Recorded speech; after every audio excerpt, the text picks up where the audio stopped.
Welcome to Chillin' 101. We hope this video helps.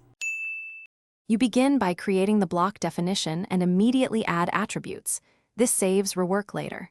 Use the atdef or attrib command to add a tag, prompt, and default value, and type concise tag names so software can read them later. Once added, position each attribute where its text should appear inside the block.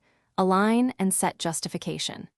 Make sure to preview the block in the editor so you see how attributes behave before you save the block.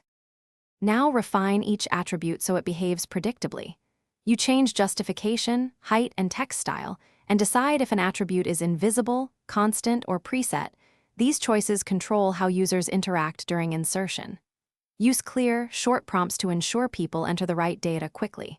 Once done, save or write the block out and insert a test instance to confirm prompts and alignment work. If values shift, adjust attribute insertion point. Finish by updating block references and locking styles so your attribute block is consistent across drawings. You can edit existing block definitions with bdit or manage attributes with Batman to change order, visibility, or default values. If you need batch edits or export for Excel, use a tout and a tin or etext for fast updates. Troubleshooting tip.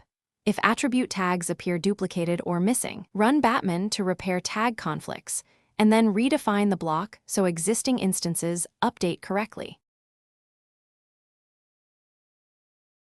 Thanks for watching. Consider subscribing if we helped you.